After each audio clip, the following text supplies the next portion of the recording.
አለይኩም ወራህመቱላሂ ወበረካቱ። ወድና የተከበራችሁ የሪሞለያዋ ቤተሰቦች እንዴት ናችሁ? ደህና ናችሁ ወይ? ከኔ ጋር ሁሉ ሰላም አልሐምዱሊላህ።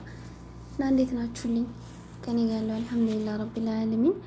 እንግዲህ ወዶችዬ እንደሰማችሁት ነው ዛሬ ደግሞ የመጣሁትኝ በሚያሳዝን ቪዲዮ ነው።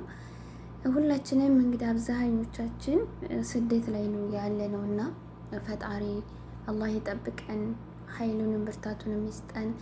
ለሰው ልጅ ጤና ነው፣ ጤናችንንም አላህ ይወፍቀን እላቸዋለሁ ውዶች። እንግዲህ አረቦች የሚፈልጉን ያው እኛ ጤነኛ ስንሆን ነው እንጂ እንደዚህ ሲያመን ወይም ሲደክመን አይፈልጉንም።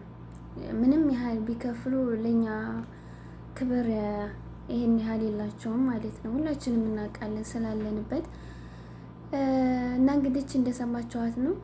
ሱብሃንአላህ ወላሂ ዱንያ ደዋሪ ናት። ዱንያ ለአንዱ ዛሬ ታስደስታለች፣ ለአንዱ ታስለቅሳለች፣ ለአንዱ ሰርጉ ነው፣ ለአንዱ ሞቱ ነው እና የሁሉም ህይወት ይለያያል። በነገራችን ላይ አላህ ያለ ጊዜ ነው ሁሉም ነገር የሚሆነው እና ወላሂ በጣም ነው የሚያናደው። እንደዛ አይነት ነገር ስትሰሙ ስታዩ ደግሞ በጣም ነው ቅስማቸው የሚሰበረው። ምን አይነት እርግማን ቢወርድብን ነው? ምን አይነት እድል ቢሆን ነው? ግን እኛ አበሾች በተለይ የኛ ደግሞ የጠና ነው እና ይሄን ያህል በዱንያ ላይ ለሰዎች ርካሽ የሆንባቸው ማለት ነው እና ፈጣሪ ከፍ ያድርገን፣ ሀገራችንን ሰላም አድርጉ፣ እኛንም እንደ ሰው የምንከበርበትን ጊዜ ቅርብ አላህ ያደርግልን። ዱንያ እንዳስቀመጥናት አይደለችም። ስትፈልግ ከፍ ስትፈልግ ደግሞ ዝቅ ታደርጋለች እና ወላይ ትንሽ እንደው ሌላ እንኳን ቀርቶ ለህሌናዋ ንግግሯን ብታስተካክለው አሪፍ ነበር ሴትዮዋ። ግን ምን ታደርጉታላችሁ? ዛሬ እንደ የተናገረቻትን ነገ አላህ ሱብሃነሁ ወተዓላ በሷ ላይ ደግሞ ያሳያት ማለት ነው። ለምን ዱንያ ምን ማለት እንደሆነች ብታውቃት አሪፍ ነበር። በነገራችን ላይ ሀብታም ልብ የለውም መሰለኝ አንዳንድ ጊዜ ሳስብ፣ የምር ቅንጭላትና ልብ ያለው አይመስለኝም እንጂ ወላይ አለቅም 500 ሪያል አውጥቻለሁ፣ 500 ድርሃም አውጥቻለሁ እያለች ነው ለራሱ ስላሳከመችበት እያወራች ያለችው። ግን በጣም ነው የሚያሳዝነው እና እንደዛ አይነት ነገር ስታው ቅስማችሁ ይሰበራል። ከባድ ነው ወላሂ እና አላህ ነጃ ይበለን እላችኋለሁ ውዶች። የራሳችሁን እየጠበቃችሁ ስሩ፣ አትጨናነቁ። በዛ ላይ የሚያማችሁና እንደዚህ የሆነ ችግር ካለ ለመውጣት ከዛ ከቤት ሞክሩ። እነሱ እኛን የሚፈልጉን ጤነኛ ስንሆን እንጂ በሽተኛ ሆነን አይደለም።